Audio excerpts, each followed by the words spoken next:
कोरोनिल कोरोनिल, बाबा जी की कोरोनिल निकली थी टिप टाप पर बिक्री हो गई नील। जब कोरोना ही खत्म हो गया तो कोरोनिल तो नील होनी ही चाहिए। आपने लगवा ली वैक्सीन की नहीं लगवाई? मेरी एंटीबॉडीज इतनी जबरदस्त हैं जी, और मेरी बॉडी इतनी जबरदस्त है, कोरोना क्या, कोरोना का बाप भी आ जाए कुछ नहीं बिगाड़ पाएगा। भारत जोड़ो यात्रा में राहुल गांधी को लगता है कि देश में बड़ी नफरत है। कुछ पॉलिटिशियंस इसलिए अपना अपना पोलराइजेशन करना चाहते हैं। क्यों दिखा रहे आप मेरे को? अभी आप आंखें बंद कर सकते हैं, मतलब लेकिन आंख दुनिया बंद इसको नहीं देख कर रही रहा है। हूं। इस्लाम में कोई एक भी फिल्म ऐसा ही खान बना करके दिखा दे, मैं इनके घर की नौकरी करूं। नमस्कार व्यूअर्स, मैं हूं अमीश देवगन और मेरे साथ आज संवाद करने के लिए, मेरे साथ आखिरकार 2023 का संयोग क्या होगा उस पर संवाद करने के लिए मेरे साथ मौजूद है। जोरदार तालियों के साथ स्वागत करिए योग गुरु बाबा रामदेव का। बाबा रामदेव जी, आपका अभिनंदन है। कैसे हैं आप? मैं हमेशा अच्छा रहता हूँ। 365 दिन योग और कर्मयोग करता हूँ। सुबह 4 बजे से लेकर के, बच्चों तुम्हारे लिए खास 10 बजे तक मेरे वर्किंग आवर्स रहते हैं और 50 सालों से एक दिन भी छुट्टी नहीं की है। इसलिए व्यस्त रहो, मस्त रहो, स्वस्थ रहो। जी, लेकिन एक बात बताइए, ये 2022 इतना ज्यादा स्वस्थ हमारे लिए नहीं रहा। अब 2023 के लिए कहा जा रहा है वो चाइना वाला कोरोना जो है वो वापस आ रहा है, लोग डरे हुए हैं। करीब 1 महीना इंतजार करने की जरूरत है। जी, वैसे करीब 90% लोगों को, करीब 125 करोड़ हिंदुस्तानियों को कोरोना होकर के चला गया और स्वाभाविक रूप से हिंदुस्तानी लोग शक्तिशाली हैं, इसलिए लड़ पाए। कुछ लोगों ने वैक्सीनेशन की डोज भी लगवाए, कुछ ने डबल डोज, किसी ने बूस्टर डोज भी लगवाए। लेकिन अब वो बहुतों के अब 6-6 महीने बीत चुके हैं। 6 से लगभग 6 महीने में एंटीबॉडीज खत्म हो जाते हैं। आपने लगवा ली वैक्सीन की नहीं लगवाई? मुझे यही पता था आप यही पूछने वाले हो। मेरी एंटीबॉडीज इतनी ज़बरदस्त हैं जी, और मेरी बॉडी इतनी ज़बरदस्त है, कोरोना क्या, कोरोना का बाप भी आ जाए कुछ नहीं बिगाड़ पाएगा। लेकिन एक मैं क्यों कह रहा हूँ ये बात? नेचर ने हमारे भीतर एक स्वाभाविक जन्मजात इम्यूनिटी दी हुई है और 2 तरह की इम्यूनिटी है। एक है पूरे शरीर की इम्यूनिटी, जी, वो ऊपर से नीचे तक। अभी भी देख लो, राहुल गांधी जी तो टी शर्ट में, या मैं बिना शर्ट के ही हूँ। जी, जी। और फुल बॉडी इम्यूनिटी होती है हमारी, जी, जी, जो गिलोय से, दूध, हल्दी, शिलाजीत आदि से अच्छी चीज़ों से पैदा होती है। घी खाओ, दूध पियो, नेचुरल चीज़ें खाओ, खुश रहो, प्रसन्न रहो। और जो है रात को जल्दी सो जाओ, सुबह जल्दी उठ जाओ, सुबह उठो, एक बार थोड़ा भागो दौड़ो। और देखो बच्चों, बैठे बैठे एक बार फूंक मारो, कपाल भाती, बड़ा जबरदस्त है ये। देखो, लीवर की अलग इम्यूनिटी है। किसी को हो सकता है पूरा शरीर अच्छा हो, लीवर बेकार हो। किसी ने दारू पी के लीवर खराब कर लिए। अभी तो मैंने सुना न्यू ईयर पर 4-4 गुना स्टॉक लगा रखे लोगों ने। इस्लाम में तो दारू पीना हराम है। पता नहीं ये कौन से मजहब के हैं लोग जो दारू पीते हैं। इस्लाम में हराम दारू पीना। ये जामिया के बच्चे हैं ना। इस्लाम में दारू पीना हराम, गीता में दारू पीना हराम, वेद दर्शन उपनिषदों में, गुरु ग्रंथ साहब में दारू पी रहा है। और हिंदुस्तान के लोग तो मैंने सुना है लगभग 99% धार्मिक ही होते हैं। तो कौन से अवतार उतर के आ गए दारू पीने वाले, उससे लीवर खराब हो गई। लीवर की इम्यूनिटी खराब है ना, तो हम लिवोग्रीट और लिवामृत और बहुत सी चीज़ें बताते हैं। अनार खाओ, सेव खाओ, व्हीट ग्रास, एलोवेरा लो। लेकिन सबसे बढ़िया है, फ्री का है ना अमीश भाई। देखो ये बच्चों, देखो ऐसे। आप तो सलमान खान को भी कंपटीशन दे रहे हो इस समय, बाबा रामदेव। सलमान खान? अरे आप किससे तुलना कर रहे हो? ये स्वामी रामदेव है। एक्टर फैक्टर्स का फैक्टर अलग होता है। उनकी एक अलग दुनिया है, ये रियलिस्टिक वर्ल्ड है। देखो, ये तो कपालभाति बताया बच्चों मैंने। अगला है,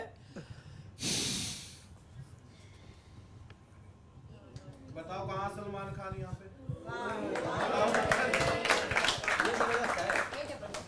सबके बस की बात नहीं।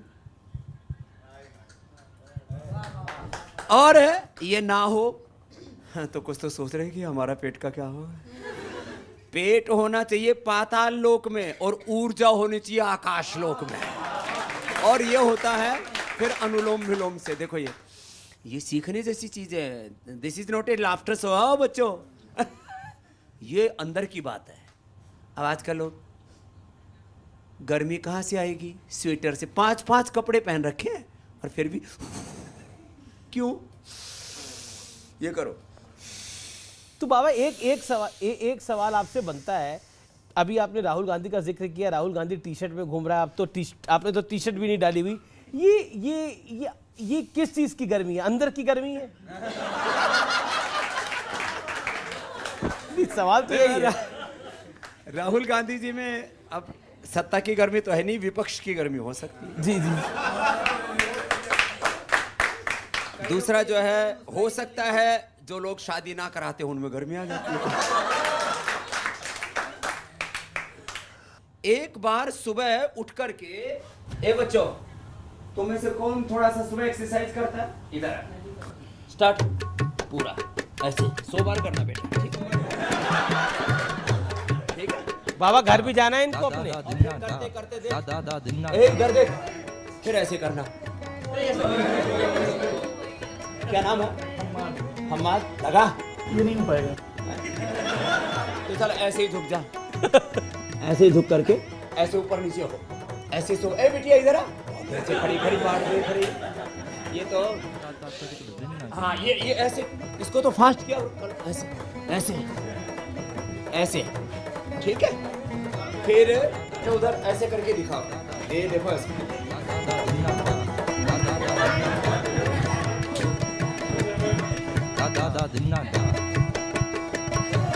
चलो ऐसे आओ, इधर लेटो, इधर ऐसे,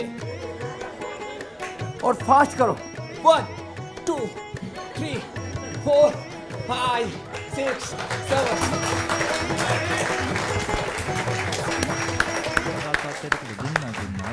ए पीछे से पड़ा हुआ। ये खड़ा खड़ा ऐसे ऐसे ऐसे। कोई है बाबा के साथ कंपटीशन करने वाला? कोई घबरा के भी हाथ नहीं खड़ा कर पा रहा। अच्छा, आप करना चाहते हैं? आप करना चाहते हैं? आइए आइए आइए।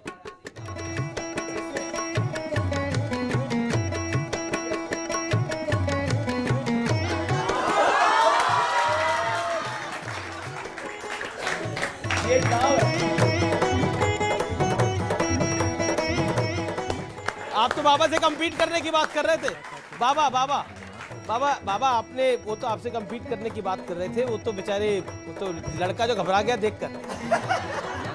देखो बच्चों, ज्यादा ना कर सको बेटा, खाली 3 ही चीज कर लो। अब तो हल्का लग रहा है ना? फिर ये और ये। इतना करने से मेरे भाई लोगों की इम्यूनिटी अच्छी रहेगी, बीपी नहीं बढ़ेगा, शुगर नहीं बढ़ेगी, वेट नहीं बढ़ेगा, एनर्जी लेवल हाई रहेगा, सर्दी गर्मी नहीं लगेगी, कोरोना नहीं लगेगा, कोई बीमारी नहीं लगेगी, नींद अच्छी आएगी। और ये जो बच्चे मोबाइल में सिर गाढ़े रहते हैं, फेसबुक में इतने घुस जाते हैं, इनका फेस ही खराब हो जाता है। तो सुन लो बच्चों, बाकी सब करते करते योग कभी मत छोड़ना। 100 साल तक तुम युवा रहोगे, कोई बीमारी पास नहीं फटकेगी। ये एलोपैथिक के डॉक्टर से आपका झगड़ा है या आप एलोपैथिक मेडिसिन पे भरोसा नहीं करते? मामला क्या है? दरअसल पिछले 50 सालों में एलोपैथी वालों के सामने कोई खड़ा नहीं हुआ जवाब देने के लिए साइंटिफिक एविडेंस के साथ। मेरे पास रियल वर्ल्ड एविडेंस है, मेरे पास clinical control trial based evidence है। हमने 500 से ज़्यादा रिसर्च पेपर पब्लिश किए, 500 से ज़्यादा। अब इनको सबको ये लगता है, ये कहते रहते थे ये ऑल्टरनेटिव है, वैकल्पिक, हम हैं मेन। तो बहुत से जिनको मैंने, जब मुझे इन्होंने बहुत ठोका जी, तब मैंने भी कहा तुम ड्रग माफिया हो, तुम मेडिकल माफिया हो, तुम कर क्या रहे हो? अब मैं कह रहा हूँ सारे एलोपैथी के डॉक्टर के ड्रग माफिया हैं। सारे नहीं, मैं तो कहते डॉक्टर तो उसमें बीच में आते ही नहीं। दरअसल एक पूरी इंडस्ट्री है। इंडस्ट्री पूरी जो इंडस्ट्री है, मैं आपको बिल्कुल 1 मिनट की बात बता। जी, जब बच्चों तुम्हें भी जानने योग्य बात है, युवा हो आप, देश का दुनिया का भविष्य हो, बीपी हो जाता है तो ये बीपी को ठीक नहीं करते। बीपी होता है स्ट्रेस बढ़ने से, बीपी होता है हार्ट के प्रॉब्लम से, बीपी होता है कोलेस्ट्रॉल बढ़ने से, वेट बढ़ने से, एसिडिटी बढ़ने से, पेट खराब होने से, नींद पूरी ना आने से, झगड़ा होने से। अब ये उस चीज़ को तो ठीक करते नहीं। तो बीपी को कंट्रोल करने के लिए कुछ कैल्शियम ब्लॉकर्स, कुछ बीटा ब्लॉकर्स देते हैं, तो बीपी होता हुआ महसूस नहीं होता। तो ये बीपी ठीक करना थोड़ी है, तो धोखा हुआ अपने साथ। ऐसी शुगर ठीक करने के लिए पेनक्रियाज को थोड़ी ठीक करते हैं, बॉडी के रिसेप्टर्स को थोड़ी ठीक करते हैं। ये अंदर का विध्वंस है। एक तो रोगी आदमी होता है तो अंदर की चीजें बाधित होती है, ऊपर से दवा खा लेता है। तो मैं कहता हूं 99% ये कोशिश करो कि तुम बीमार ना हो। स्वामी रामदेव आपके सामने हैं भाई, बचपन के 5-6 साल छोड़ दीजिए। वैसे गूगल तो मेरी 55 साल उम्र बताता है, 2-2.5 साल कम कर लो तो भी तो है उम्र है कितनी वैसे? तो मैं कह रहा हूं आपकी 50 उम्र है कितनी वैसे? मैंने कहा ना, शुरू के 5-7 साल छोड़ दो जी। बाकी मैं लगभग 50 सालों से योग कर रहा हूं और एक बार भी एलोपैथी का दवा का प्रयोग नहीं करता। और ना मुझे कभी सर्दी, जुकाम, बुखार, उल्टी, दस्त, कफ, कोल्ड, कोरोना और कोरोना की कुणबा की तो बात छोड़ो। मेरा ऊपर का बीपी 110, नीचे का 70, मेरा कोलेस्ट्रॉल एकदम कंट्रोल, मेरा शुगर 70 के आसपास रहता है। 5-6 घंटा आनंद से सोता हूँ और 18 घंटा थकता हूँ। मेरा हीमोग्लोबिन 17.5 रहता है। इसको कहते हैं योग आयुर्वेद। एक डॉक्टर साहब हैं जो कभी भी हैं, वो अपनी बात को रखना चाहते हैं। बाबा जी, मैं ऑर्थोपेडिक सर्जन हूँ। तो जैसे अमित जी का क्वेश्चन था कि क्या झगड़ा है, तो पहली बात तो ये बोल दूं कि आयुर्वेद और योग, आपने योग को इस देश में क्या पूरी दुनिया में फैलाया है, इसके लिए मैं आपको पूरे अपने समाज की तरफ से आपको बधाई का पात्र हैं और मैं चाहता हूँ कि बधाई आप तक पहुँचे तालियों के स्वागत से। लेकिन जो आपने कहा बाबा, ये मैं अमित जी के शो पे भी ये बोला था मैं कि एक चीज़ मैं एलोपैथिक के माध्यम से मैं बता सकता हूं कि जैसे एक कटरैक्ट है बीमारी, कटरैक्ट को मैं, हो सकता है कि एडिटिंग भी हो जाए, लेकिन कटरैक्ट की बीमारी अगर कोई भी आयुर्वेद या कोई भी होम्योपैथ या कोई भी पैथी बिना सर्जरी के ठीक कर दे बाबा, मैं आपके साथ आपके शरण में आने के लिए तैयार बैठा हूं। ये मैं चैलेंज, मैं तो आपको साथ ही लेके चलूंगा जी। कटरैक्ट मैं आपको- दो तीन और एक बीमारी एक ऐसी है जिसको बोलते हैं डायबिटिक, अगर नेफ्रोपैथी हो गई, डायबिटिक नेफ्रोपैथी हो गई। डायबिटिक नेफ्रोपैथी को कोई भी योग, कोई और पैथी, अगर नेफ्रोपैथी नेक्स्ट जी ये दो रोग। और अगर आपने एक मैंने आपका एक इंटरव्यू देखा था, उसमें आपने कहा था कि कोई भी ट्यूमर योग या आयुर्वेद से मैं ठीक कर सकता हूं। विथ ड्यू रिस्पेक्ट, एक ऑर्थोपेडिक्स का एक भी ट्यूमर जो कि बिनाइन है, जो कि मेटास्टेटिक्स नहीं होता, जो कि पूरे शरीर में नहीं फैलता, उसको ठीक किया जा सकता है। मेटास्टेटिक बोन डिजीज अगर कोई हो बाबा, मैं पूरे रिस्पेक्ट के साथ कह रहा हूं, और आप वो डिजीज चूज कर लीजिए। मैं आपके साथ आपके ट्रेनिंग सेंटर में आता हूं। नमील जी, आप भी इसका वो कर लीजिएगा, वो ठीक हो जाए। मैं वो ट्रीटमेंट अपने पेशेंट को आप कभी ये कुछ सुना भी लीजिए। हाँ, सुनाता हूं। ये तो डॉक्टर, ये कभी भी है। चलो मैं जोरदार ताली बजा दो। कभी को बाबा जी आपके साथ मंच शेयर किया है। कभी को ताली देने से और मोदी को गाली देने से बड़ा फायदा होता है। कि नए साल में प्रतिदिन हमको योग को ही अपनाना है। क्या बात है? कि नए साल में हमको प्रतिदिन योग को ही अपनाना है और रामदेव के साथ मिलकर हमको ध्यान लगाना है। मैं आपका बहुत बड़ा फैन हूं योग के माध्यम में। कि सांस खींचना, सांस छोड़ना और पेट को खूब हिलाना है। कि सांस खींचना, सांस छोड़ना, पेट को खूब हिलाना है और टांग को ऊपर शीश धरा पर शीर्षासन अपनाना है। टांग को ऊपर शीश धरा पर शीर्षासन अपनाना है। लेकिन एक कष्ट अमीर जी ये भी है, एक दवा आई कोरोनिल। सुना अरे कोरोनिल, आप लोग साथ दीजिए कि कोरोनिल बाबा जी की कोरोनिल बाबा नील। अरे निकली थी टिप टॉप पर बिक्री हो गई नील। कोरोनिल बाबा जी की कोरोनिल। ये तो बहुत अच्छा हो गया। जब कोरोना ही खत्म हो गया तो कोरोनिल तो नील होनी ही चाहिए। आगे मंत्र है अभी। जी। अब बाबा जवाब दीजिए। आपका बात का उत्तर देता हूँ। देखो क्या नाम है डॉक्टर अरुण पांडे। पहले तो भाई अरुण पांडे जैसे सात्विक डॉक्टर के लिए ताली बजाओ कि डॉक्टर ऐसा होना चाहिए जो एलोपैथी की प्रैक्टिस तो करे लेकिन महर्षि चरक, शश्वत, धन्वंतरी, वाघभट्ट और अपनी परंपराओं के प्रति गौरव रखने वाला होना चाहिए। बेटा है क्या, देखो आप तो मेरे लिए ऐसे भी बालक समान हो। मैं एक वैसे बात कह रहा हूँ आपको, अभी तक मॉडर्न मेडिकल साइंस में जो स्टैब्लिश्ड ट्रुथ है ना, उसमें यह है कि डायबिटीज़ के पेशेंट नॉन डायबिटिक नहीं होते। मेरे पास 1000 से ज़्यादा पेशेंट का डेटा है, और टाइप 1 डायबिटीज़ जो 100-150 इंसुलिन दे रहे थे, उनको मैंने 5.5 पर HbA1c ले आया हूँ, और मिठाई खाने के बाद उनकी शुगर नहीं बढ़ रही है। ऐसे पेशेंट्स के पूरा डेटा है, रियल वर्ल्ड एविडेंस और क्लिनिकल कंट्रोल ट्रायल किया, वो अलग है। आपने बताया डायबिटिक न्यूरोपैथी, नेफ्रोपैथी, रेटिनोपैथी, सारी मैंने लोगों का, एक तो अभी का नया आर्मी का लड़का 18 उसका क्रिएटिनिन था, 18 अब हो गया 2, और मेरे पास 1000 से ज़्यादा पेशेंट का डेटा है जिनका क्रिएटिनिन 8, 10, 12 था। ये 1-2 की नहीं बात कर रहा हूँ अरुण जी, ये बहुत बड़ी बात कह रहा हूँ। नेक्स्ट, अगली बात, जो R factor, CRP, ANA, AVN, HLB27, SLEMS, autoimmune disease, ankylosing spondylitis, वो मैंने ठीक किया, और पूरे एविडेंसेस है इस बात के। होता क्या है, एलोपैथी में एक हद आ जाती है, हर चीज़ की एक हद है, योग की भी एक हद है। अब मैं कहूँ कि अब जो है किसी को सर्जरी करने की ज़रूरत है या लाइफ सेविंग ड्रग्स की ज़रूरत है, मैं तो कहता हूँ ना, इसमें 2 में अपनाओ ना एलोपैथी को, कोई दिक्कत नहीं है। हर चीज़ की एक मर्यादा है। लेकिन आयुर्वेद में हमने वो किया। अब आर फैक्टर, CRP नेगेटिव होता है, ANA, AVN ये नेगेटिव होता है, किया है ना हमने। 90% तक जितना फेफड़ा खराब हो गया था उनको, जहाँ तक आपने कोरोनिल की बात की, कोरोनिल जो है इसमें क्या है, गिलोय है, इसमें गिलोय है, इसमें अश्वगंधा और तुलसी है। इसको कोई भी खाएगा तो ये प्रिवेंशन भी है, ये उस बीमारी का कंट्रोल भी है, और हमने क्योर भी किया। उसके पूरे डेटा 25 से ज़्यादा रिसर्च पेपर हमने कोरोनिल के ऊपर प्रकाशित किए। ये बेचने की बात नहीं है, कोई दवाई की बात। लेकिन चलिए अब थोड़ा कोरोना से बाहर निकलकर पॉलिटिक्स की, राजनीति की बात करते हैं। राहुल गांधी एक भारत जोड़ो यात्रा कर रहे हैं, और उस भारत जोड़ो यात्रा में राहुल गांधी को लगता है कि देश में बड़ी नफरत है।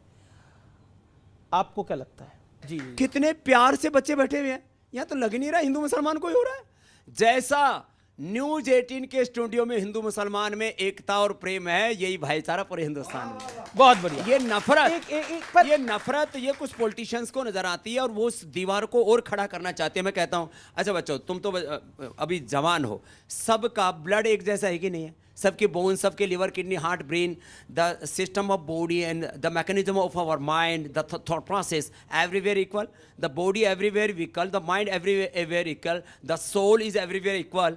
तो कहाँ डिफरेंस हो गया? तो ये हिंदू मुसलमान कहीं नहीं है, ये मामला कुछ पॉलिटिशियंस इसलिए अपना अपना पोलराइजेशन करना चाहते हैं, और मैं चाहता हूं कि इस पोलराइजेशन में देश के लोगों को दूर खड़े होकर के इनके मजे लेने चाहिए। किसी भी तरह से देश में कोई नफरत नहीं है।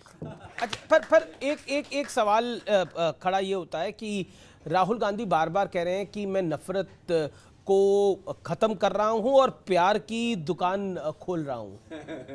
अब एक सवाल ये खड़ा होता है कि सलमान खुर्शीद है, वो कांग्रेस के बड़े नेता हैं, और वो उन्होंने राहुल गांधी को बोल दिया कि ये तो मर्यादा पुरुषोत्तम राम है, और क्योंकि मर्यादा पुरुषोत्तम राम की खड़ाओं लेकर भरत चले थे, ऐसे ही हम कांग्रेसी उत्तर प्रदेश में उनकी खड़ाओं लेके चलेंगे। तो राहुल गांधी का कंपैरिजन प्रभु राम से हो गए। जी जी जी, ऐसे ये पहन जी हाँ, बिल्कुल बिल्कुल बिल्कुल, चल ही नहीं पाए। जिसने खड़ाओ देखी नहीं है, व्यूअर्स देख लीजिए, ये होती है खड़ाओ। तो जहां तक बात है, देखो, कभी भी किसी को ये नहीं कहना चाहिए मैं तो रामदेव हूं। मैं नहीं कहता कि मैं राम हूं, मैं कहता हूं मैं राम का अनुगामी हूं, मैं राम का वंशज हूं। मैं तो एक बात और कहता हूं, हम सबके पूर्वज एक हैं। हम मजहब अलग हो सकते हैं, पूर्वज अलग नहीं हो सकते। अब इस तरह की बातें ना, ये कुछ समझ में नहीं आती। हाँ, रेस्पेक्ट सबको करना चाहिए, जैसे मोदी जी का पूरी बीजेपी रेस्पेक्ट करती है, ऐसे पूरी कांग्रेस को राहुल गांधी जी का रेस्पेक्ट करना चाहिए। और जैसे राहुल गांधी जी पूरे हिंदुस्तान में निकले ना, यदि पूरी कांग्रेस ऐसे ही पूरे हिंदुस्तान में निकल जाए तो कांग्रेस जो है आत्मघात से बच सकती है। आत्मघात। एक क्या राहुल गांधी में अगर सलमान खुर्शीद को राम दिख रहा है, बाबा रामदेव को क्या दिख रहा है? नहीं, अच्छी बात है, उनको राम दिखे। मैं तो कहता हूं सिया राम मैं सब जग जानी, करूं प्रणाम जोड़ी जुग पानी। हम तो सभी में सिया राम देखते हैं, हम सभी में खुदा अल्लाह देखते हैं, उसका नूर देखते हैं, हम सब में एक ऑलमाइटी गॉड को देखते हैं। ओ वासुदेव सर्वम ईशावास्यमिदं सर्वम। हम तो सब में, आप में भी राम देखते हैं, और रामदेव में भी राम है। सब में एक ही राम है, एक ही कृष्ण है, एक ही शिव है।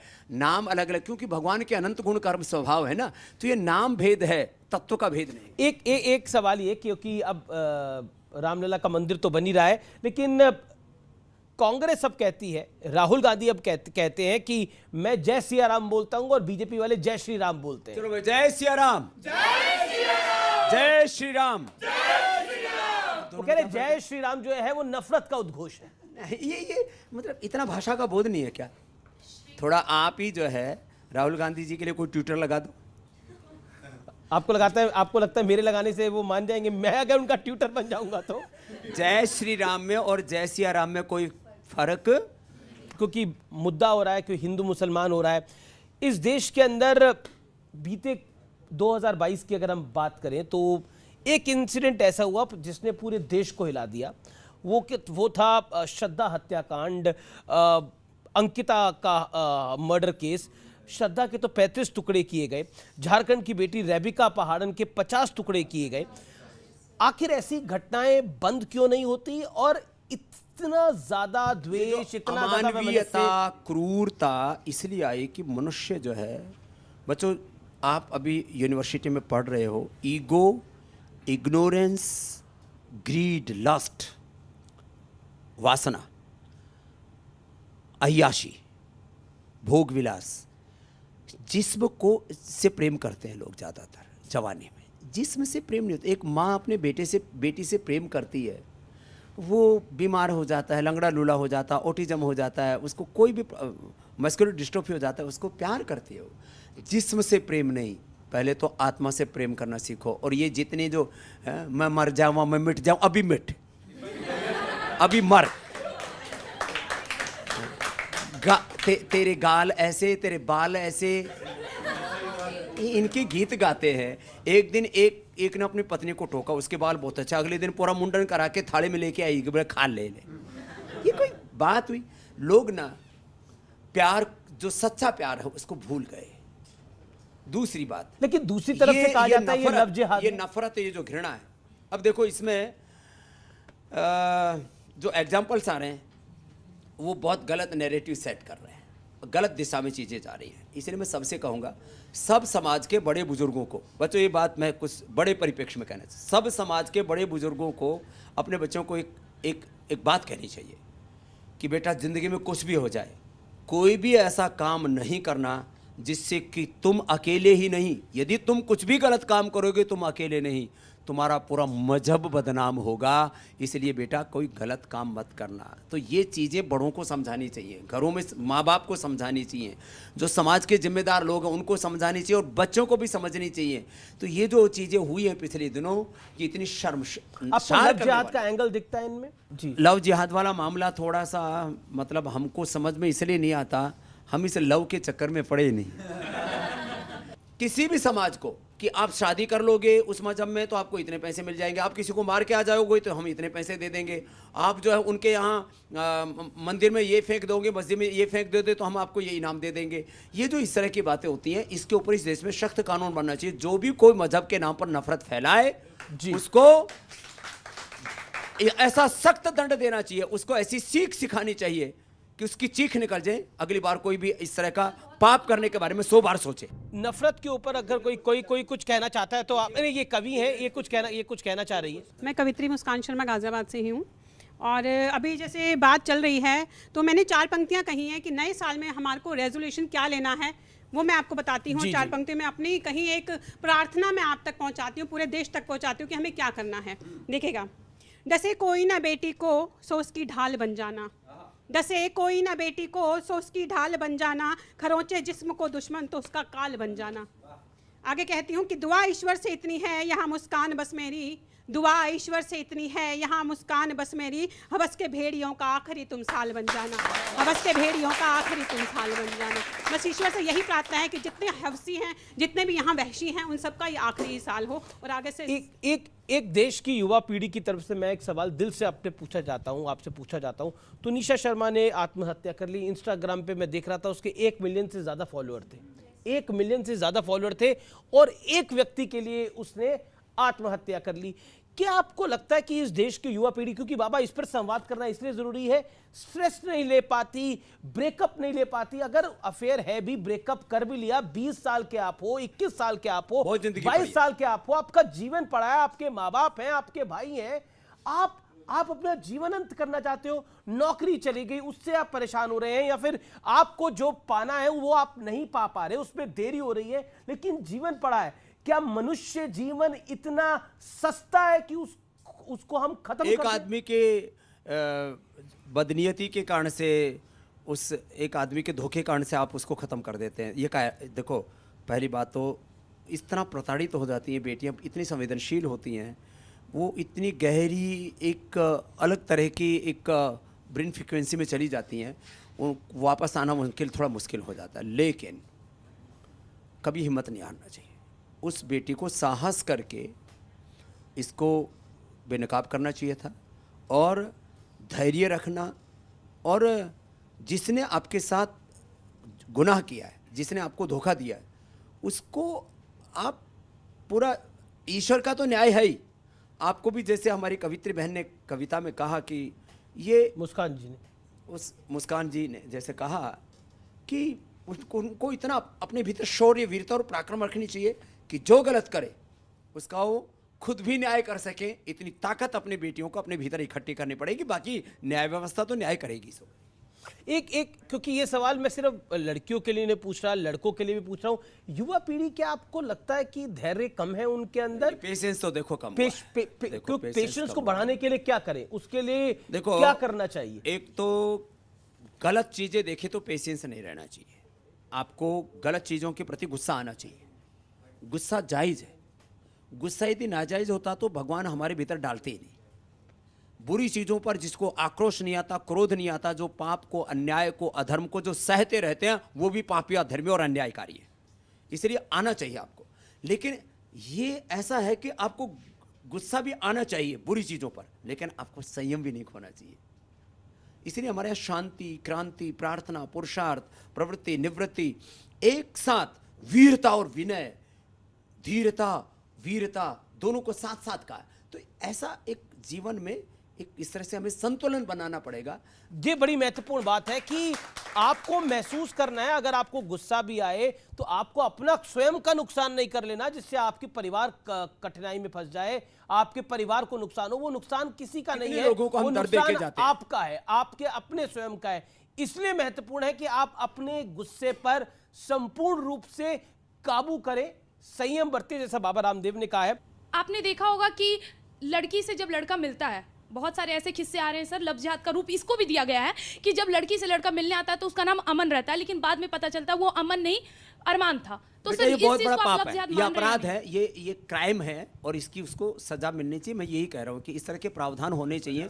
कभी टीवी डिबेट से बात नहीं बनेगी, इस देश के अंदर ऐसे लीगली प्रोविजन होने चाहिए। एक और मुद्दे पर आता हूं। इस देश में उसकी काफी बात हुई, रामलला का मंदिर तो बन ही रहा है, उसका जब भूमि पूजन हो रहा था तब आप गए, अब जब मंदिर बन जाएगा तब भी आप जाएंगे। काशी विश्वनाथ के मंदिर को भव्य स्वरूप दिया गया, तब आप गए। अब श्री कृष्ण जन्मभूमि और शाही ईदगाह का विवाद भी मथुरा कोर्ट में आ गया है, ज्ञानवापी का विवाद भी कोर्ट में आ गया है, कैसे देखते हैं आप? देखिए, जैसे इस्लाम के पवित्र स्थान हैं मक्का, मदीना, और भी बहुत सी पवित्र मस्जिदें हैं पूरी दुनिया में, किसी भी एक मस्जिद पर बस एक थोड़ा यरूशलेम में थोड़ा सा विवाद है, वो उसके अलग कारण है, ऐतिहासिक कारण है उसके। बाकी मक्का मदीना में कोई विवाद है, वेटिकन सिटी में कोई विवाद है, जहाँ हमारे पूरे वर्ल्ड के जो है चर्चेज हैं उनके हेड बैठते हैं। तो जब मक्का मदीना में कोई कंट्रोवर्सी नहीं है, जब जो है वेटिकन सिटी में कोई कंट्रोवर्सी नहीं है, जबकि उसको एक राष्ट्राध्यक्ष की तरह डील करते हैं, जबकि और पूरे वर्ल्ड में उनकी करेंसी है, सब कुछ चलता है। तो राम की जन्मभूमि, कृष्ण की जन्मभूमि और शिव को भूमि काशी विश्वनाथ, इन पर तीनों पर तो मैं चाहता हूँ कम से कम देश में कोई विवाद नहीं होना चाहिए, और इसमें हिंदू और मुसलमान दोनों को साथ आकर के कहना चाहिए कि राम केवल हिंदुओं के नहीं, वो पूरे हिंदुस्तान के हैं। कृष्ण पूरे हिंदुस्तान के, शिव पूरे हिंदुस्तान के, ये तो ये फैक्ट है। लेकिन और इसको भी आम मुसलमान मानता है कि भाई ये तो सच्ची बात है, राम को जो है वो कोई लेकिन आपके परम मित्र हैं असदुद्दीन ओवैसी, आपको बड़ा प्यार करते हैं। ओवैसी इस फैसले से, कोर्ट का जो भी फैसला आता है, चाहे वो ज्ञानवापी का हो, चाहे वो श्री कृष्ण जन्मभूमि और शाही ईदगाह का फैसला हो, उस पर बेहद नाराज है। वो कहते हैं गलत है कोर्ट, कैसे फैसला दे सकती है? देखो, एक तो थैंक यू ओवैसी जी, वो मोदी जी को जिताने में बड़ी भूमिका निभाते हैं। वो मतलब हिंदुओं को पोलराइज कर देते हैं। और ये जो जो लोग बोलते हैं ना, मैं तो कभी कभी टीवी शो देखता हूँ, आपका भी देखता हूँ, बहुत ठोकते हो आप भी बहुत ज़ोर से। तो जो है ओवैसी जी वो मुसलमान हिंदुओं को संगठित करते हैं और उनको मुसलमानों का नेता बनने में लग जाएंगे कम से कम 25 साल, तब जा कर के हो सकता है वो 5-10 सीट ला पाएँ। तो मुसलमानों को बड़ा नुकसान कर रहे हैं, इसलिए मुसलमानों को ओवैसी को छोड़ देना चाहिए यदि अपना हित चाहते हैं। जी, कुछ सवाल भी हैं, काफी लोग सवाल पूछना चाहते हैं, माइक दीजिए क्या नाम है सबको। मेरा नाम जिस्तान चिश्ती है और मेरा सवाल सर आपसे भी है और एक बहन वहाँ पे जो बोल रही थी कि अमन बन के जाते हैं और अरमान निकलते हैं।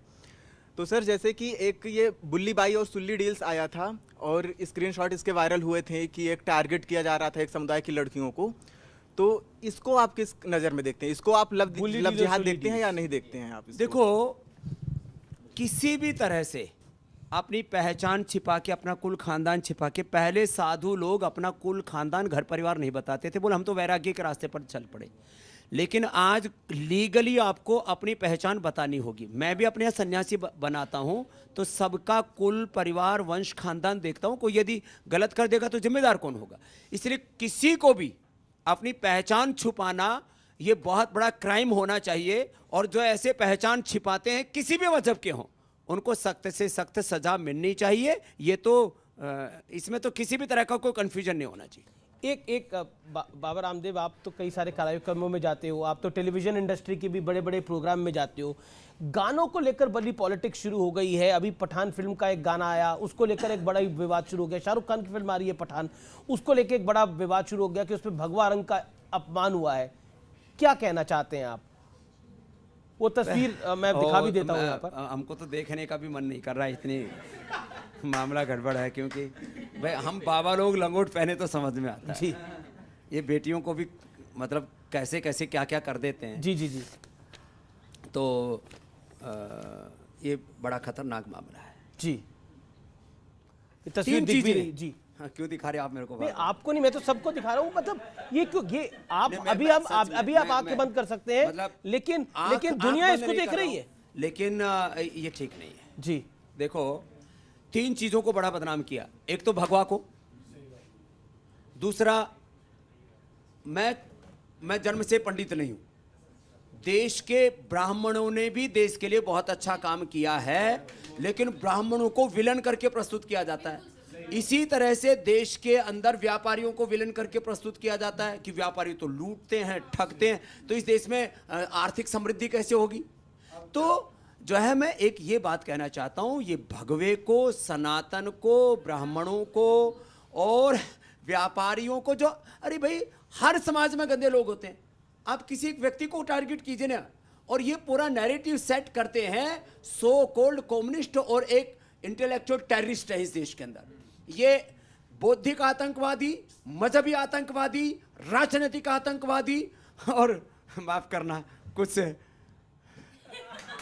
मेडिकल में भी है, सब जगह मेडिकल टेररिज्म वाले, ये रिलीजियस टेररिज्म वाले। एक ही बात बोलना चाहता हूँ, पठान मूवी जो बना रहे हैं ना, ये पहली बात तो हिंदुस्तान में पठान मूवी चलानी ही नहीं चाहिए। पठान दिखानी है अफगानिस्तान पाकिस्तान में दिखाओ, हिंदुस्तान में पठान नहीं चलनी चाहिए गुरु जी। क्यों? अब देखा था आपने अभी थोड़े दिन पहले पठानों ने क्या हालत की थी अफगानिस्तान की। बिल्कुल वही सोच है, दिखाने के बाद क्या होगा? अब जो चित्र देख रहे थे हम, क्या होने वाला? फीफा वर्ल्ड कप चल रहा था अभी थोड़े दिन पहले, वही दीपिका पादुकोण पूरी ड्रेस यहाँ तक की पहन के गई हुई थी। इसमें क्या दिखा रहे कि हिंदुस्तान का कल्चर बिल्कुल ख़राब हो चुका है, कि हमारी मुस्लिम कंट्री का वहाँ पे कल्चर हमारा ये है कि हमारा जो प्रशासन है वो बिल्कुल टाइट है। अच्छा, ये कि जो सारे काम खानों करते के हैं- लिए तो बात बहुत जोरदार कही जी। पूरे खानों के लिए एक शिक्षा है कि पूरे इस्लाम में सऊदी अरबिया से लेकर के ईरान इराक से लेकर के शिया सुन्नियों से लेकर के तुर्की से लेकर के इस्लाम में कोई एक भी फिल्म ऐसा ही खान बना करके दिखा दे, मैं इनके घर की नौकरी करूंगा। लेकिन लेकिन लेकिन लेकिन बना के दिखा दे कोई। लेकिन फिर ये आता है कि भारत तो टॉलरेंट है, हिंदू धर्म तो टॉलरेंट है, मतलब- भगवा रंग तो टॉलरेंट है। मैं ये क्या कह रहा हूं भाई, आप आधुनिकता के साथ में पूरी दुनिया में सारी दुनिया का विनाश हुआ है नग्नता और अश्लीलता के कारण से। नशा और नग्नता, पूरी दुनिया में बड़े बड़े साम्राज्य ढह गए इससे। एक सवाल मैं इस पर जरूर पूछा जाता हूं, बॉलीवुड की तो दुकान सी बंद हो गई है 2022 के अंदर। आप देखो अगर कोई 4-5 फिल्में अगर चली हैं जिसके अंदर साउथ की ज्यादा पिक्चर है, RRR चली है साउथ की, कंतारा चली है साउथ की, कश्मीर फाइल चली है, कश्मीर फाइल चली, कार्तिकेय 2 चली है। बताओ, ये फिल्म इंडस्ट्री बंद हो जाएगी तो हिंदुस्तान में प्रलय आ जाएगी। सही बात, मैं बंद करने की नहीं बात कर रहा हूं, लेकिन मतलब फोकस होना चाहिए एग्रीकल्चर पर, इंडस्ट्री पर, प्रोडक्शन पर। पूरी दुनिया में 50 से 80% चाइना जो है पूरी दुनिया के जो है प्रोडक्शन हब बना हुआ है। यहाँ बात होनी चाहिए प्रोडक्शंस की, यहाँ बात होनी चाहिए रिसर्च की, एग्रीकल्चर की, इंडस्ट्री की, हेल्थ की, एजुकेशन की, कैरेक्टर बिल्डिंग की, नेशन बिल्डिंग की। इसके ऊपर पिक्चरें बननी चाहिए। देश के अंदर स्वाभिमान जागना चाहिए। जो पिक्चरें बनाते हैं जापान में लोग, स्वाभिमान और शौर्य की, छोटा सा जापान और पूरी दुनिया की बड़े बड़े देशों को टक्कर दे रहा है। किसके आधार पर? स्वाभिमान के आधार पर। ये जो फालतू की बकवास चलती है, मैंने पहले ही बोला, ego, ignorance, lost, grid and ये विलासिता, अय्याशी, नग्नता, ये तो नशा, ये तो कहां लेकर के जाएगा। तो आपकी राय में बॉलीवुड की फिल्में चल क्यों नहीं रही है? अगर आपसे कोई सलाह मांगे, क्योंकि आप सिर्फ योग नहीं सिखाते, आप तो और भी बहुत कुछ करते हैं। आप इतनी बड़ी कंपनी चला रहे हैं जो स्टॉक मार्केट में लिस्टेड है, मैं भी मार्केट वैल्यूएशन की भी बात करूंगा, लेकिन उनको आप क्या सलाह देंगे? क्योंकि पैसे तो उसमें भी लोग लगाते हैं ना, सबके पैसे डूब रहे हैं, परेशान है मुंबई वाले। इनके पाप का घड़ा भर गया, इनको थोड़े पुण्य करने चाहिए, कुछ अच्छी पिक्चर बनानी चाहिए। तो एक वर्जन ये दिया जाता है क्योंकि नफरत फैल गई है देश में, इसलिए फिल्मों पर भी लोग नफरत बरसा रहे हैं। यानी पठान पिक्चर में भी इसलिए नफरत फैला रहे हैं क्योंकि वहां पे शाहरुख खान है। मैं इन बातों से सहमत नहीं हूं। किसी भी तरह से कोई हिंदू एक्टर हो, मुसलमान हो, मुझे इससे कोई लेना देना नहीं। गुटखा का, नशे का प्रचार कर रहे हैं और उसमें हिंदू और मुसलमान सब खड़े हो गए। ये क्या है ये? तो ये क्या है ये? इसलिए कोई भी हीरो हो, हीरोइन हो, एक्टर्स हो, फैक्टर्स हो, करेक्टर जिसका ठीक नहीं है उसको फॉलो मत करो। एक्टर, फैक्टर और करेक्टर। जी ये कुछ सुनाना चाहती है, बोलिए मैडम। बाबा जी को प्रणाम। मैं कवित्री मनीषा सक्सेना, दिल्ली से। नित नियम कर रहा जो यहाँ योग है, दूर जीवन से उसके तो हर रोग है। क्या बात। हर कोई फिट रहे इस नए साल में, मंत्र बस बाबा जी का सुनो योग है। और बाबा जी मैं ये पूछना चाहती हूँ, क्या योग से जिस तरह तन पर काबू पाया जा सकता है, क्या मन पर काबू पाया जा सकता है, ताकि देश में ये हिंसाएं हो रही हैं ये कहीं ना कहीं रुके? देखो, एक बात बताता हूँ बच्चों, ये सोच सकता है तुमको आज मेरी बात थोड़ा सा ना समझ में आए, लेकिन मेरी बात को आजमा लेना। योग तो रियलिस्टिक है, ये खाली कोई सपना है, कल्पना नहीं है। ये जो नाभि से नीचे वाला भाग है ना, यहाँ से वासनाएं पैदा होती है। ये मूलाबंध लगाते हैं। देख लो बच्चों, नाभि से नीचे वाले भाग को खींच के रखा। ये बहुत बड़ी विद्या है, ऊर्ध्वरेता होने की विद्या, कुंडलिनी जागरण की। नाभि से नीचे वाले भाग को ऐसे खींच के रखा। ये इतना ना लगा पाए तो कोई बात नहीं। देखो, ये तो पूरा मूल बंध के साथ उड़ियान बंध लग गया।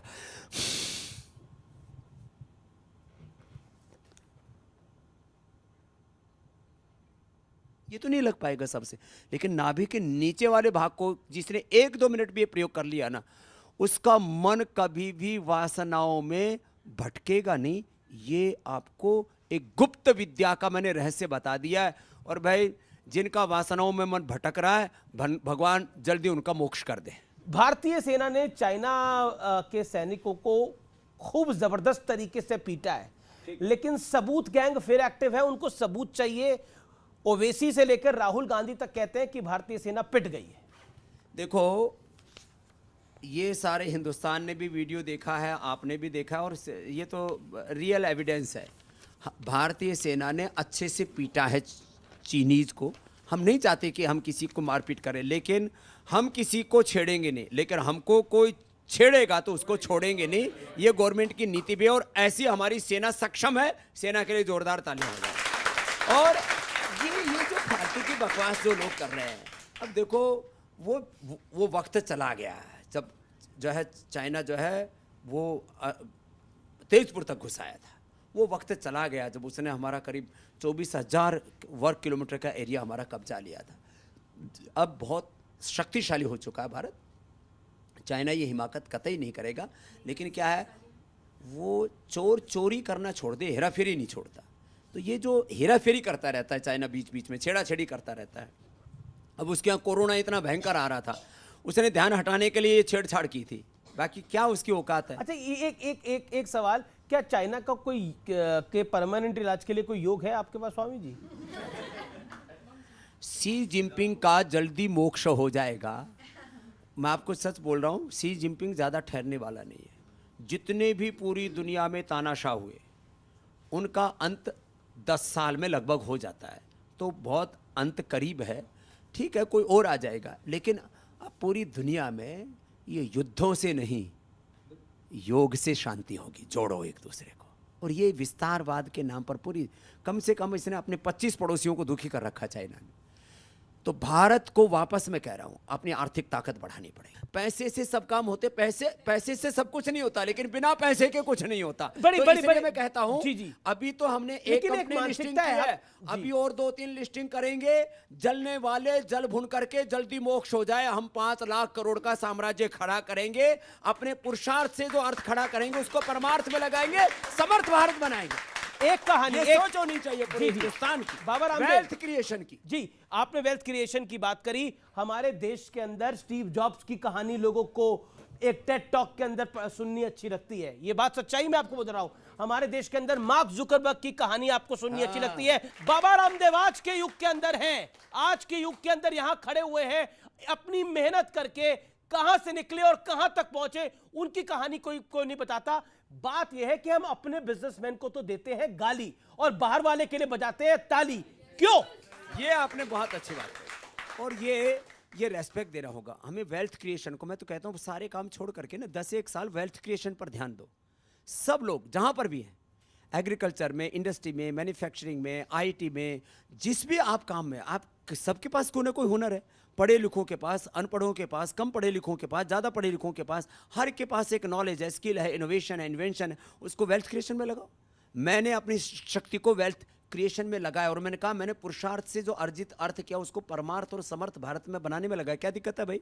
और मैं तो कहता हूँ किसी को लाख पेट में दर्द हो, स्वामी रामदेव अपना काम करेगा और भारत को परम वैभवशाली बनाएगा। ऐसे सब लोगों को सोचना चाहिए, और कोई करे या ना करे। मैं हिंदुस्तान में इस बात को कहना चाहता हूं, इस हिंदुस्तान में टाटा, बिरला, अडानी, अंबानी और पतंजलि की तरह 1-2 नहीं, कम से कम 1000 नहीं, 10,000 नहीं, 1 लाख ब्रांड खड़े होने चाहिए, तब ये हिंदुस्तान बनेगा। क्या कहना चाहते हैं? अनुलोम विलोम करवाओ, नहीं तो हाई ब्लड प्रेशर होकर के ब्रेन हेमरेज हो जाएगा। और इसके अंदर सबसे पहले राहुल जी को ओवैसी की क्लास लेनी चाहिए, बहुत नफरत फैलाता है। एक इंटरेस्टिंग है बात की बाबा रामदेव, आपकी मैं मार्केट कैप को पढ़ रहा था, 42,000 करोड़ के आसपास की मार्केट कैप हो गई है। कहां 2023 में कहां ले जाने का और लक्ष्य है? दूसरी बड़ी बात, क्या आपको लगता है जो लोग आपको टारगेट करते हैं, जो लोग और आपके विरोधी, इसमें सिर्फ आपके प्रतिद्वंदी जो बाजार के प्रतिद्वंदी है, मार्केट के प्रतिद्वंदी के अलावा पॉलिटिकल भी बहुत है, रिलीजियस भी बहुत है, उनको आप क्या कहना चाहते हैं? दरअसल क्या है, वो 42,000 का आंकड़ा सुनेंगे तो गश खा के गिर जाएंगे। दरअसल क्या है, मैं जो है अखाड़े का पहलवान हूँ जी, तो मैंने मोर्चा खोल दिया एक साथ कईयों के साथ, पंगे ले रखे घने, हरियाणा की भाषा में घने पंगे क्या ले रखे हैं। मैं जो कॉर्पोरेट लोग गलत काम करते हैं उनको कॉर्पोरेट माफिया बोल देता हूँ, जो पॉलिटिक्स में लोग गलत करते हैं उनको जो है मैं पॉलिटिकल माफिया बोल देता हूँ, जो मजहब में उल्टा पुल्टा करते हैं उनको मैं रिलीजियस माफिया कह देता हूँ, जो मेडिकल में उल्टा पुल्टा करते हैं उनको मेडिकल माफिया कह देता हूँ। तो जो बौद्धिक दृष्टि से इस देश को दिशा भ्रमित करने की कोशिश करते हैं उनको मैं इंटेलेक्चुअल माफिया कह देता हूं। तो मैंने पंगे घने मोल ले लिए, तो इसलिए चारों तरफ से ऐसे बेड़ियों की तरह टूट के पड़ते हैं। लेकिन मैंने कहा मैं भी असली मिट्टी का बना हुआ हूं, 100 साल तक ऐसे ही लड़ूंगा और जीऊंगा और देश जीतेगा, हिंदुस्तान जीतेगा। अभी आपकी पतंजलि फूड्स एक अकेली कंपनी है जो स्टॉक मार्केट में लिस्टेड है, और कितनी कंपनियों को हम लिस्टेड होता हुआ देख सकते हैं? बहुत जल्दी आप पतंजलि आयुर्वेद को देखोगे, पतंजलि वेलनेस को देखोगे, फिर पतंजलि लाइफस्टाइल, पाइपलाइन में बहुत कुछ है। आज सारा दे दिया तो आगे की ब्रेकिंग न्यूज़ थोड़ी बहुत तो बचा के रखने दो जी। और मैं इसलिए इन बातों को कहना चाहता हूँ कि देखो, हिंदुस्तान में वेल्थ क्रिएशन के लिए पढ़ाया जाना चाहिए। और आपने ठीक कहा, हिंदुस्तान के जो सक्सेस लोग हैं बिजनेस में, पॉलिटिक्स में, सोशल फील्ड में, सब में और मीडिया में, क्यों नहीं, उनके सक्सेस स्टोरी। अमित देवगन क्या थे, एक अकिंचन से आज इतनी ऊंचाई पर आप पहुंच गए हो, क्यों? अपना पुरुषार्थ करके। मेरा अगला सवाल आपसे है, क्योंकि आपने बोला मैंने घड़े पंगे ले रखे हैं, तो एक पंगा आपका महाराष्ट्र में हो गया था, आप थाने में गए थे कार्यक्रम में, वहां पर एक आपने बयान दिया जिसको लेकर देखो मैं अभी उस बयान को देखो मैं बताता हूँ। मतलब मैं कहा भाई कोई मेरी तरह से, ये मेरी वर्ड है, आप अभी भी सुन सकते हो, तो यूट्यूब पर मैंने वीडियो हटाया नहीं। मेरी तरह से कोई कम कपड़े भी पहनती है, बहन सलवार में रहती है, सूट में रहती है, साड़ी में रहती है, वस्त्र से नहीं शील और चरित्र से माँ बहन की शोभा होती है। अब उसमें से मेरी तरह से कम कपड़े पहनती है तो भी बहन अच्छी लगती है। अब इसको एक वाक्य को काटिए और बोलो स्वामी रामदेव ने माँ बहन बेटियों का अनादर कर दिया। तो मैं क्या कह रहा हूँ, कुछ लोगों को स्वामी रामदेव को किसी भी तरह से टारगेट ही नहीं करना। वो तो सुबह उठते ही देखते हैं, अरे ये फिर स्वामी रामदेव तो प्रकट हो गया 5 बजे टीवी पे, यो बाबा कब मरेगा। मैंने कहा सब ने गाड़ के फिर मरेगा। मीन्स होता क्या है, लोगों को ईर्ष्या इतनी ज्यादा है जी। और उसमें भी यदि किसी के पास में भगवा हो तो और घनी ईर्ष्या। फिर उस भगवे वाले के पास में यदि पीसा हो जाए, गांव की भाषा बोल रहा हूं, हरियाणा की, पीसा हो जाए तो और ईर्ष्या। तो ये ठीक नहीं है, एक और ईर्ष्या नहीं होनी चाहिए। एक मैंने आपको बड़ा पुराना बयान निकाला है, 2013 वाला, दिसंबर 2013 वाला। अरे कहां क्या खोद के लाए हो आप? समलैंगिकता के ऊपर आपने बयान दिया कि कोई मां नहीं चाहती उसका बेटा किसी लफंगे को बहू बनाकर घर में ले आए। अब ये क्या कहने की? ये बताओ, एक छोरी एक दूसरी छोरी नहीं ले रही है कि मेरी ये बहू है। अरे बेबे, अकल का टोटा पड़ गया। अब प्यार तो किसी से भी हो सकता है। अरे प्यार करने का मतलब ब्याह करना होता है। कोई प्यार करने का मतलब ब्याह करना थोड़ी होता है। प्यार करो ना, ये ब्याह होता है। छोरी ने ब्याह खिला रही, छोरा ने ब्याह खिला, दूसरे लफंगे ना बावड़ा, क्या हो रखा है अब ये? मेरा नाम चक्षु है, बागपत से हूँ। और मेरा क्वेश्चन ये कि आपने बोला था ना कि मतलब भारत की आर्थिक स्थिति, तो बाबा आर्थिक स्थिति कैसे होगी जब हम इंडिया के खुद लोग का माइंडसेट ये हो गया कि जो लोग हैं वो बाहर विदेश में पढ़ने जाएंगे तो लोग अच्छा से पढ़ के आएंगे। इंडिया को अप्रिशिएट नहीं करते हैं वो खुद से कि इंडिया में पढ़ेंगे तो लोग ज़्यादा अच्छे से पढ़ेंगे। जब इंडिया के पेरेंट्स ही खुद बोल देंगे कि तुम बाहर जाओ, विदेशों में जाओ, खुश होते हैं, और बल्कि पेरेंट्स भी कि हमारा बच्चा भाई बाहर पढ़ने जा रहा है। जब खुद लोग ही हम इंडिया के अप्रिशिएट नहीं करेंगे इंडिया की इकोनॉमी को, तो वो और लोग अपनी चीज़ों पर जरूर गौरव करना चाहिए। ठीक का बेटा, आपने देखो बोलते हैं गांव का लड़का पढ़ लिख जाएगा तो शहर में जाएगा, और शहर का बच्चा थोड़ा समर्थ हो जाएगा तो विदेश में जाएगा, और जो है फिर विदेश में जाएगा तो फिर वापस नहीं आएगा। तो मैं एक बात आपसे कह रहा हूँ बेटा, मैं तो गुरुकुल में पढ़ा हुआ हूँ, संस्कृत पढ़ करके और हिंदी पढ़ करके इन अंग्रेजी वालों को जबरदस्त ठोक रहा हूँ। सब अपने ऊपर गौरव करना सीखो। बाबा जी को प्रणाम। और अभी मैं यहाँ पढ़ रही हूँ कि किसका संयोग। तो मैं आपसे, क्योंकि हालांकि मैं आपके बहुत ज़बरदस्त फ़ैन हूँ और मेरे घर में उत्पाद मिलते हैं पतंजलि के, लेकिन मैं आपसे कुछ पूछना चाहती हूँ। जरूर पूछो। कि बाबा मेरे कुछ ऐसा कर दो ये संयोग, और करोड़ों कमाई हो और होता रहे योग। लेकिन क्योंकि मैं आपकी जबरदस्त फैन हूँ और आज आपके दर्शन इसलिए मैंने 4 बजे से लेकर के आज तक एक दिन भी योग छोड़ा नहीं है 50 साल में। उसी के लिए मैं आपको कहना चाहूँगी कि मेरे घर में प्रोडक्ट मिलते हैं, लेकिन उसके लिए मैं आपके लिए भी कुछ कहना चाहूँगी, आपकी मेहनत को भी, कि सुबह शाम जो योग करते, सुबह शाम जो योग है करते, जीवन उसने पाया है, बदन गठीला होठों पर मुस्कान वही तो लाया है, काली हो या गोरी हो अब चिंता की कोई बात नहीं, काली हो या गोरी हो अब चिंता की कोई बात नहीं, पतंजलि की क्रीम लगाकर ताज मिस इंडिया का पाया है। बहुत शुक्रिया जी मिनिस्टर। जी चलिए अब आखिरी दौर है, मैं कुछ तस्वीरें दिखाना चाहता हूँ बाबा, आखिरी दौर है, तस्वीर दिखाना चाहते हैं। पहली तस्वीर देखते हैं किसकी आती है। और राहुल जी क्या कहना चाहते हैं? बहुत बड़ी यात्रा इन्होंने निकाली है। देखो पुरुषार्थ बहुत किया है, गाड़ी भी आपकी लंबी हो रही है। हाँ, ऐसे सारे लोगों को पुरुषार्थ करना चाहिए। और मोदी जी की तरह, क्या ट्रिमिंग बोलते हैं मोदी हैं? हाँ वो भी करवा लेनी चाहिए तो और सुथरे लगेंगे। तो और यात्रा के दौरान ना करवाए कोई बात नहीं, यात्रा जब पूरी हो जाएगी यात्रा तो की छुट्टी चल रही है अभी तो यात्रा। हाँ, फिर इस दौरान करवा ले, फिर बढ़ जाएगी। तो घर की खेती है।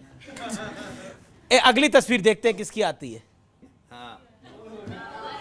क्या कहना चाहते को हैं? अनुलोम विलोम करवाओ, नहीं तो हाई ब्लड प्रेशर होकर के ब्रेन हेमरेज हो जाएगा। और इसके अंदर सबसे पहले राहुल जी को ओवैसी की क्लास लेनी चाहिए, बहुत नफरत फैलाता है ये भी। जी चलिए, अब अगला वीडियो आ रहा है आपकी गाड़ी चलाते हुए। तो गाड़ी चलाना पसंद है आपको? अब मेरे को तो देसी गाड़ी चलाता हूँ बच्चे, महिंद्रा की है। हाँ, और मैं विदेशी गाड़ी प्रयोग नहीं करता हूँ, लेकिन मेरे को ये सच है कि वो भी 150 की स्पीड पे गाड़ी चलाना बहुत अच्छा लगता है। चालान कट जाएगा नितिन गडकरी। अरे छोड़ेंगे नहीं। जहाँ अलाउ है वहाँ, ऐसे सड़क में थोड़ी चलाऊंगा। किसी ने चढ़ा दिया था वो। देखो मैं तो कहता हूँ स्पीड भी होनी चाहिए जीवन में, कंफर्ट भी होना चाहिए, कन्वीनियंस भी होना चाहिए, लाइफ में जॉय भी होना चाहिए, एडवेंचर भी होना चाहिए, लेकिन इन सब के लिए 1-2% स्थान होना चाहिए। 98-99% अपने आप को और देश को बनाने में ध्यान देना चाहिए। बहुत बहुत महत्वपूर्ण बात आपने कही। बहुत बहुत शुक्रिया बाबा रामदेव आपका, आपने इतना लंबा संवाद किया, हर सवाल पर जवाब दिया। आपका बहुत बहुत शुक्रिया। नमस्कार, धन्यवाद बाबा रामदेव आपका। Thank you. बोलो भारत माता की।